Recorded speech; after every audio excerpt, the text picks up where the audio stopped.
Some people mistake silence for weakness right up until the moment it destroys them. Emily Carter should have walked out the second she heard Jason Mitchell's voice cut across the ballroom, but she didn't. The annual fundraising gala at the Ashford Grand Hotel was the kind of event where appearances mattered more than truth. Crystal chandeliers glowed overhead. Waiters moved through the crowd with silver trays, and conversations floated between discussions of real estate, charity boards, and stock portfolios. Emily had only planned to stay for 20 minutes, show her face, congratulate an old colleague, and leave before anyone asked personal questions she had no interest in answering. Then Jason saw her. "Well, this is unexpected," he said loudly enough for the nearest guests to turn. Emily froze for half a heartbeat before composing herself. Jason stepped closer, champagne in hand, wearing the same polished smile that had once fooled nearly everyone she knew. "I didn't realize ex-spouses got invited to these things," he said. A few people laughed politely, unsure whether they were witnessing a joke or something more uncomfortable. Emily offered no response. She simply adjusted the strap of her evening bag and held his gaze. Jason tilted his head, still quiet. Some things never change. More people began paying attention now. That was Jason's talent. He knew how to command a room. During their marriage, he could charm investors, neighbors, even strangers in grocery lines. He knew exactly how to shape perception, how to sound witty without appearing cruel. At least at first. "You know," Jason continued, raising his glass slightly, "Emily always loved upscale events. Even back when we couldn't really afford them." A ripple of laughter passed through the group. Emily heard a woman beside her murmur something sympathetic, but no one stepped in. No one ever did at first. Jason took a slow sip. Although to be fair, she did enjoy expensive things she didn't exactly earn. This time the laughter was thinner. A man near the back glanced down at his drink. Someone shifted awkwardly. Emily could feel the heat rising in her chest, but her expression never changed. Jason noticed. That only encouraged him. "Come on, Emily," he said, smiling wider. "At least pretend you remember how to socialize." He was performing now. She recognized the rhythm. Set the target, create discomfort, let the crowd become unwilling participants. It was an old strategy, one he had used many times in quieter ways when they were married. But tonight was different. Tonight, Emily had expected many things. This was not one of them. Across the ballroom, a string quartet played softly near the terrace doors. Somewhere behind her, silverware clinked against china. The world kept moving as though humiliation were just another acceptable form of entertainment. Jason leaned in slightly. "What's wrong?" "No clever comeback." Emily looked at him calmly. The same man who once told her she was too sensitive, too emotional, too ambitious, too quiet. Never enough of the right things, always too much of the wrong ones.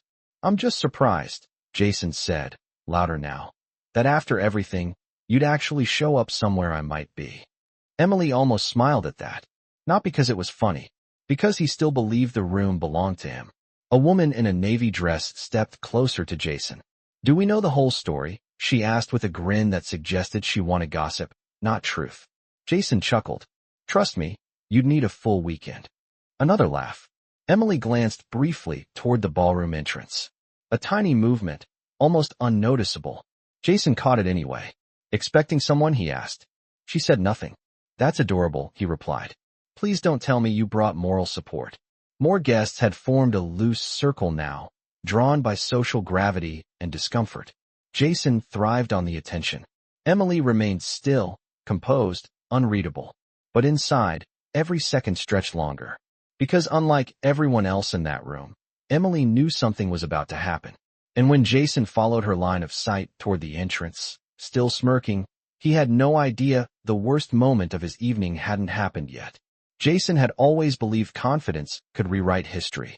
That was one of the first things Emily learned about him, long before the expensive suits, the polished speeches, and the carefully curated life that made strangers assume he had everything figured out. When Emily first met Jason 12 years earlier, he had been the kind of man people described as magnetic. He remembered names after meeting someone once. He held doors open, sent thoughtful messages, and made everyone around him feel noticed. Emily met him at a charity networking luncheon in downtown Chicago when she was 29 and building a career in nonprofit development. Jason was charming, articulate, and ambitious without seeming arrogant. He asked intelligent questions. He listened closely. He made Emily laugh in a way she had not expected from someone in a tailored navy blazer talking about investment strategies. Their first date lasted 4 hours. Their second lasted all evening. By the third month, Emily's friends said the same thing. He seems perfect. At first, Emily believed that too. Jason admired her discipline, her compassion, her career goals. He told her she was different from anyone he had known. He said she made him want to become a better man. When he proposed 18 months later during a winter trip to Aspen, Emily said yes, without hesitation. The first year of marriage looked exactly how outsiders imagined success. Dinner parties, weekend travel, joint holiday cards with coordinated smiles, a renovated townhouse in a desirable neighborhood, Jason rising quickly in finance, Emily continuing her nonprofit work. But appearances can be persuasive even when they are incomplete. The first shifts were subtle. Jason would correct small details in conversations. If Emily remembered an event differently, he would smile and say, "That is not how it happened." If she disagreed with him privately, he would accuse her of overreacting. If she succeeded professionally, he would frame it as something made possible by his sacrifices. It happened slowly enough that Emily questioned herself more than him. That was how these things worked. Not with dramatic explosions. With repetition, tiny distortions, constant recalibration. By year 3, Jason had opinions about nearly everything. Her schedule, her wardrobe, which friends were supportive and which were bad influences. He said he only wanted what was best for them. Emily believed compromise was part of marriage. She adjusted, then adjusted again. Jason preferred she attend fewer after-work gatherings because networking dinners felt unnecessary. Emily stopped going. He thought her long hours reflected poor boundaries. She changed her workload. He joked that her nonprofit salary was symbolic compared to his income. She laughed at first because that felt easier than confronting the sting beneath the joke. Eventually, laughter became silence. The strange thing was that Jason could still be wonderful in public. He remembered anniversaries, sent flowers, spoke proudly about Emily at formal events. Friends envied their relationship because they saw polished snapshots, not ordinary Tuesday evenings where every disagreement somehow became evidence that Emily was difficult. If she challenged him, he would withdraw emotionally for days. If she apologized just to restore peace, he accepted it as confirmation he had been right. Emily spent years trying to become easier to love. Then came the job offer. A leadership position at a growing national foundation in Washington, D.C. It was exactly the kind of opportunity Emily had worked toward for over a decade. Meaningful work, greater responsibility, national visibility. She came home excited, expecting Jason to celebrate with her. Instead, he asked one question. "So what happens to my career?" Emily explained the flexibility, the options, the possibility of transition. Jason listened, then said calmly, "I am not relocating because of your passion project." The words landed harder than she expected. What followed was not a fight so much as a slow dismantling of the possibility. Jason pointed out financial realities, social networks, timing concerns, future plans he had never previously mentioned. By the end of the conversation, Emily found herself defending why her ambitions mattered at all. She declined the offer. Jason thanked her for being practical. A year later, he accepted a promotion requiring major travel with almost no discussion. Emily adjusted again. Looking back, she could identify the exact season when exhaustion replaced hope. It was not one dramatic betrayal. It was the accumulation of being minimized until your own voice sounded unfamiliar. Friends noticed Emily seemed quieter. Jason explained she had become stressed. Emily explained nothing. Then came the unraveling. Jason became increasingly absent, emotionally first, physically second. Business trips multiplied. Conversations shortened. Affection became performative rather than sincere.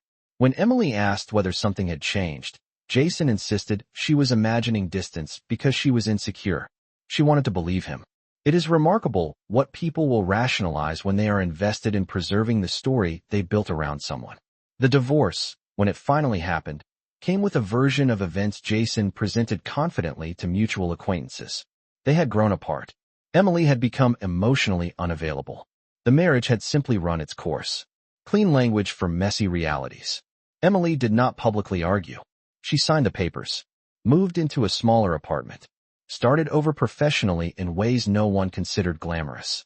There were difficult months, financial recalculations, sleepless nights, embarrassing moments of self-doubt. She learned how quickly social circles shift after divorce, especially when one person controls the narrative better than the other. Some invitations disappeared. Some friendships cooled. Some people asked carefully worded questions designed more to confirm rumors than understand truth. Emily answered little. Not because she had nothing to say, because explaining emotional erosion to people who only saw polished photographs felt impossible. And yet something changed in her after the divorce. Quietly at first, she rediscovered habits Jason had dismissed. Morning runs along the lake, books left open on coffee tables, career risks she once would have avoided. She began saying yes to opportunities based on merit rather than permission. Slowly, confidence returned in forms less visible but more durable. The woman standing in the Ashford Grand Ballroom was not the same person who signed those divorce papers 2 years earlier. Jason did not know that. To him, Emily was still a familiar character in an old script. Predictable, manageable, defined by history he believed he controlled, which was why he looked so comfortable humiliating her in front of strangers. He thought he understood exactly how this story ended. What Jason did not understand was that Emily had not glanced toward the entrance out of anxiety. She had looked there because she was waiting, and for the first time in a very long time, she was not afraid of what came next. Jason followed Emily's gaze toward the ballroom entrance, then laughed under his breath as though he had just solved a simple puzzle. "Let me guess," he said, turning back toward the growing circle of guests. "A dramatic rescue?" A few people smiled uncertainly. The earlier amusement had thinned into discomfort, but no one had walked away. Social curiosity is a powerful thing. People tell themselves they are only observing, but observation has a way of becoming participation. Emily remained still, her posture composed, her expression unreadable. Jason mistook that calm for surrender. "You always did love timing," he continued. "Make everyone wait just long enough to feel awkward." The woman in the navy dress gave a soft laugh, though less confidently than before. Jason noticed the shift in the room and pressed harder, trying to recover control. "Actually," he said, lifting his glass again, "Emily was always excellent at creating tension without ever saying what she meant." Emily looked at him directly. Her silence was not uncertainty. It was restraint. That distinction escaped him completely. A man near the bar quietly stepped away, pretending interest in a conversation elsewhere. Another guest checked her phone. The atmosphere had changed. Jason could feel it, which meant he needed momentum. "Come on," he said, smiling too broadly. "Surely after all this time, you have something to say to me." Emily could have answered. She could have listed the sacrifices he framed as obligations, the opportunities she gave up, the years she spent shrinking herself to preserve his comfort. But none of that mattered tonight. Not because it was untrue, because explanations rarely change people committed to misunderstanding you. "Nothing?" Jason asked. "That is disappointing." Then he lowered his voice just enough to sound intimate, while still ensuring the nearest listeners could hear. "Or maybe you are realizing everyone eventually sees what I saw." That line landed exactly how he intended. A calculated implication without specifics. Let the audience fill in the blanks. Emily noticed the subtle reactions. Raised eyebrows. Side glances. Assumptions forming in real time. Years ago, this would have unraveled her. Tonight, she simply checked the time in her mind and waited. Jason exhaled through a grin. "You know what surprises me most?" he said. "That you actually came alone." There it was. The line he believed would finally crack her composure. Instead, Emily's attention shifted past his shoulder again, toward the entrance. Jason turned reflexively, seeing nothing yet beyond hotel staff moving in routine patterns. "Still waiting," he said with a chuckle. "This is becoming painful." Emily almost responded, but stopped herself. Not yet. The string quartet transitioned into a slower arrangement. Servers refreshed glasses. Somewhere across the ballroom, a donor laughed too loudly at something unrelated. Life continued around the tension as though the room itself had chosen not to interfere. Jason stepped closer, lowering his voice again. "Let me help you," he said. "If this is about proving you're doing fine, I think everyone gets the idea." Emily held his gaze. "Do they?" she asked quietly. It was the first thing she had said all evening. Jason blinked, caught off guard less by the words than by the calm certainty behind them. That depends, he replied, recovering quickly. Are you? Emily did not answer. Instead, the faintest sound from outside the main entrance shifted several heads toward the front windows. Not loud, just distinct enough. Tires rolling over the hotel's stone drive. A vehicle arriving. Jason smirked again, but this time there was something less certain beneath it. Please tell me this is not your grand reveal, he said. Emily said nothing. The valet doors opened. Cool evening air drifted briefly into the ballroom. Several guests instinctively turned. Jason laughed once, short and dismissive. Unbelievable. But his voice lacked the confidence it carried moments earlier. Because deep down, even before he understood why, Jason felt something he had not expected to feel tonight. Uncertainty. Emily adjusted the sleeve of her jacket, completely steady now. Whatever happened next, she had already lived through harder things than public embarrassment. And unlike Jason, she had stopped needing the room's approval a long time ago. The vehicle that stopped outside was not flashy in the way Jason might have expected from someone trying to impress a room. It was understated, expensive only to people who recognized that kind of detail. A black executive sedan, polished but restrained. The valet opened the rear door, and for a moment, no one moved. The ballroom had become oddly quiet, not because everyone understood what was happening, but because uncertainty has its own gravity.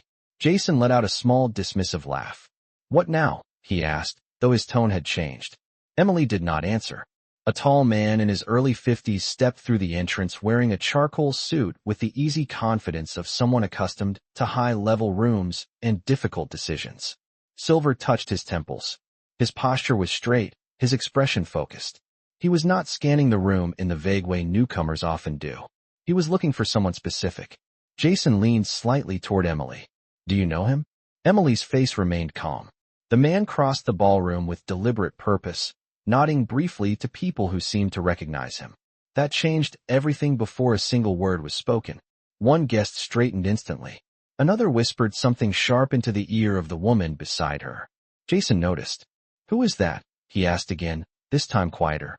Emily finally spoke. You will find out. Jason gave a short laugh meant to sound amused, but it landed hollow. The man stopped directly in front of Emily, and his expression softened in a way that suggested familiarity, respect, and relief all at once. Emily, he said warmly. There you are. Several guests exchanged confused glances. Jason blinked. Emily offered a composed smile. Good evening, Richard. Jason looked from one to the other. You know each other. It was not a question. Richard turned politely toward Jason, acknowledging him with the kind of neutral courtesy reserved for strangers. I am sorry, Richard said to Emily. Traffic from the airport was worse than expected. No problem, Emily replied. I managed. There was something in the way she said it that made Jason shift uncomfortably. Richard glanced around the semicircle of silent observers, clearly registering the atmosphere without needing explanation.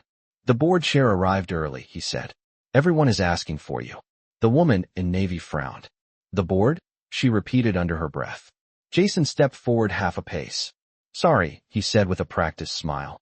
I think there is some confusion. Richard looked at him. Jason extended a hand. Jason Mitchell.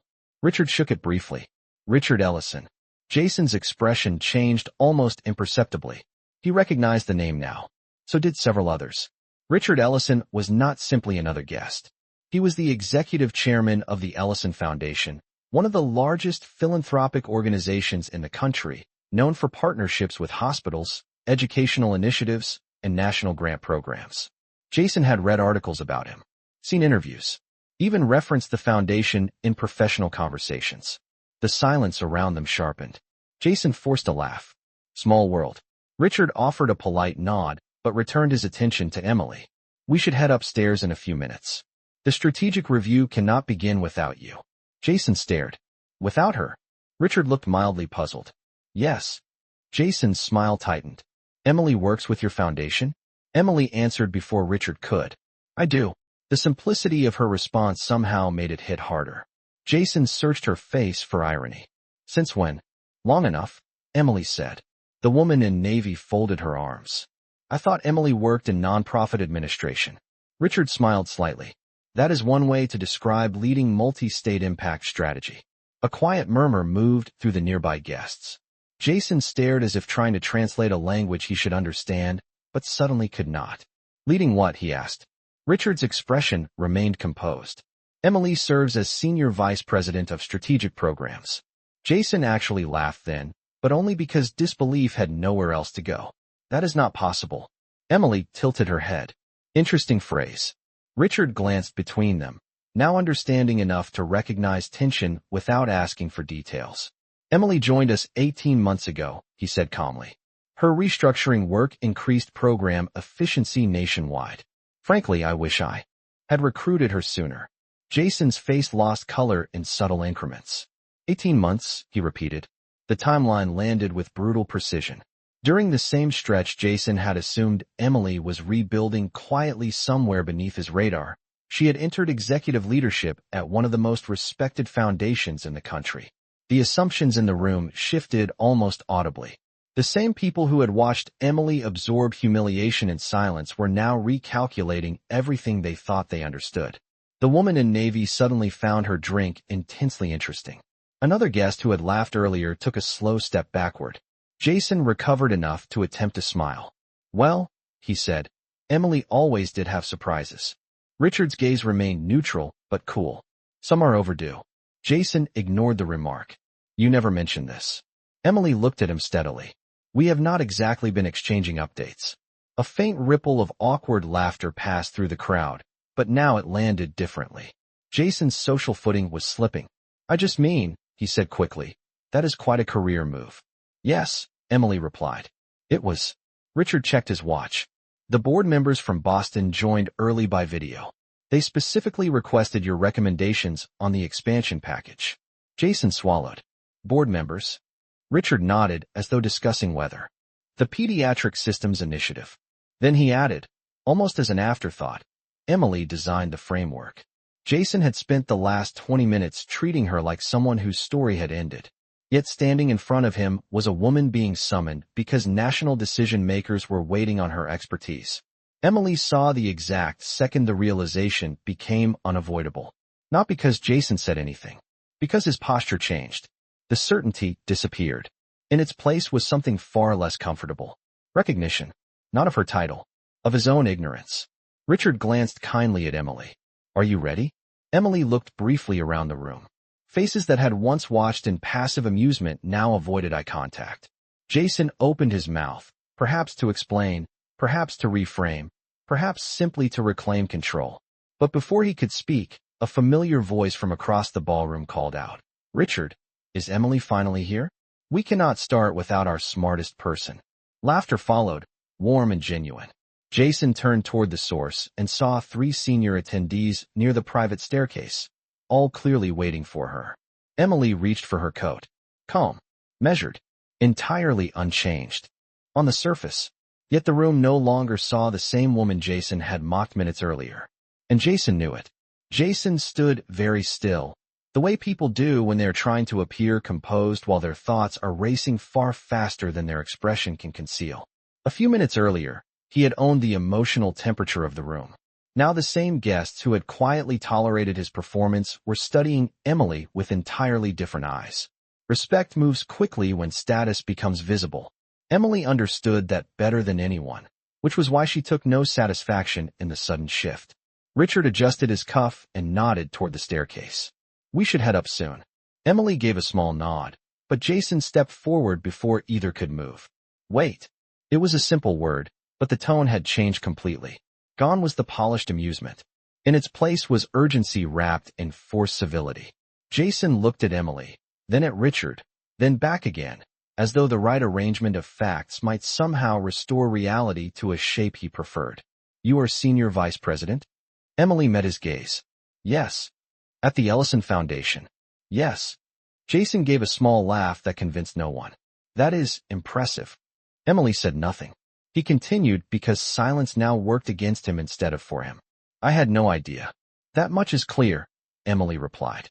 A few nearby guests lowered their eyes, suddenly interested in anything but the conversation they had helped sustain. Jason shifted his stance. Why would you not tell people? The question was framed casually, but Emily heard what sat beneath it. Why would you build something meaningful without making sure I knew?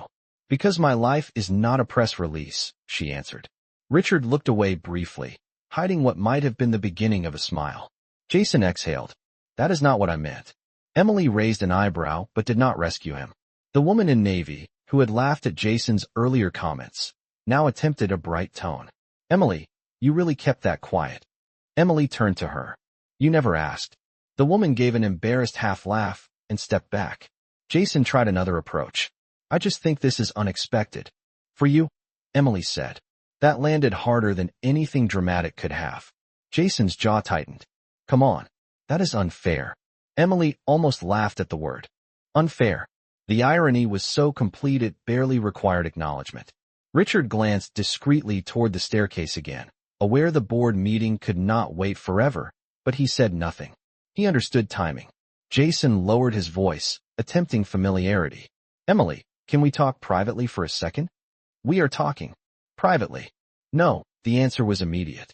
Several guests shifted, sensing the balance of power with increasing discomfort. Jason inhaled slowly. I think there has been a misunderstanding tonight. Emily looked at him carefully. Has there? I was joking. Emily held his gaze for a beat longer than comfort allowed. Were you? No raised voice. No anger. Just clarity.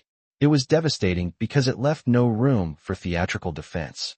Jason looked around, perhaps hoping someone would validate the harmless banter interpretation. No one volunteered. Social courage is often weakest when accountability appears.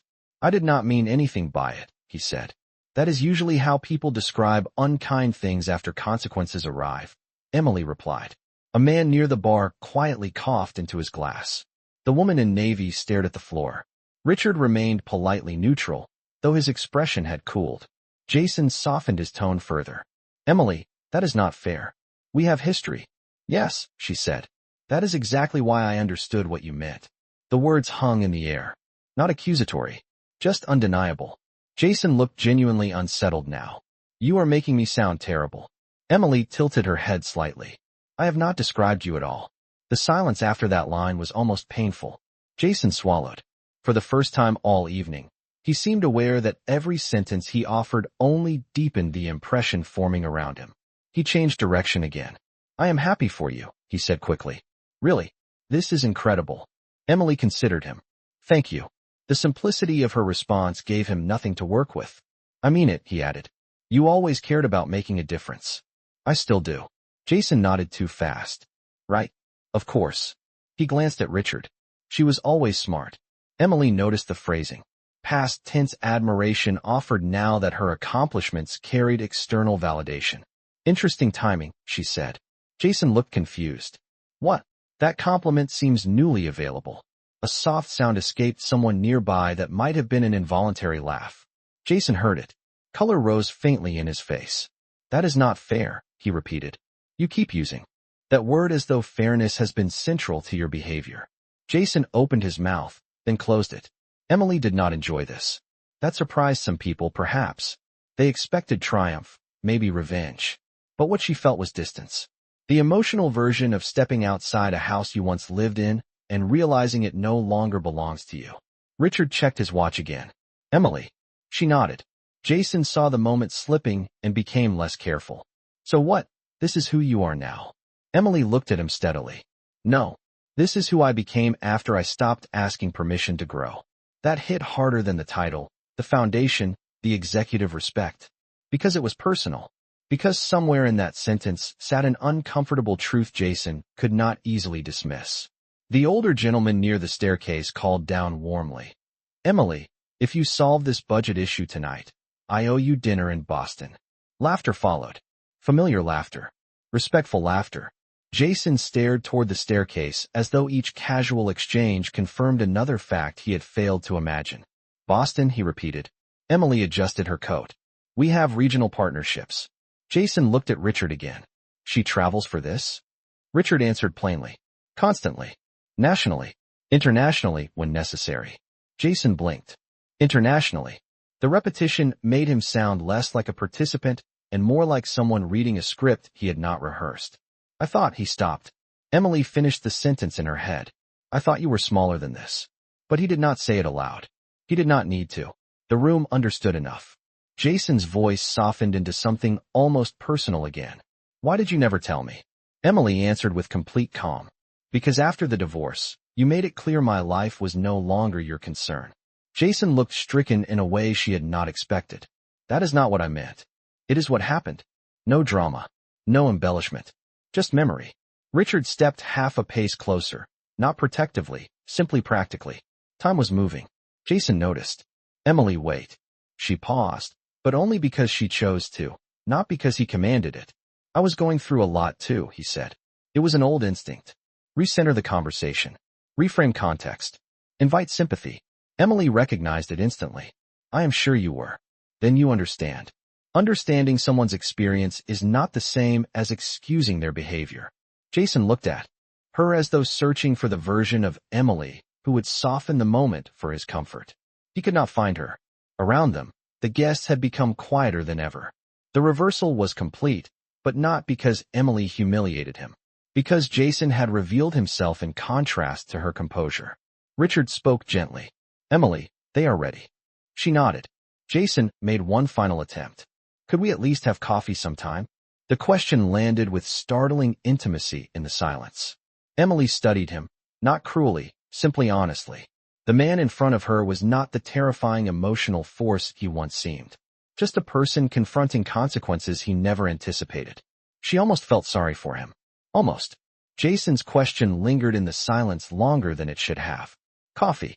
As though the evening had been an awkward misunderstanding between old acquaintances instead of a deliberate attempt to reduce her in front of a room full of strangers. Emily looked at him with the kind of clarity that only comes after distance, healing, and hard-earned self-respect. For a moment, she remembered the younger version of herself who might have said yes just to keep the peace. The woman who believed maturity meant absorbing discomfort gracefully. The woman who explained away disrespect because confrontation felt exhausting. That woman had loved Jason once. She had defended him, waited for better versions of him, rewritten painful moments into acceptable ones because admitting the truth would have required rebuilding her life sooner than she felt ready to do. But that woman was gone. Not destroyed. Transformed. Emily offered a small, polite smile. No, she said simply. Jason blinked, as though he expected elaboration. There was none. Emily, he began. She stopped him with the gentlest shake of her head. You asked if this is who I am now. Her voice remained calm, measured, impossible to misinterpret. The truth is, I finally became who I was always trying to be before I spent years making myself smaller. No one moved. No one interrupted. Even the background sounds of the ballroom seemed distant.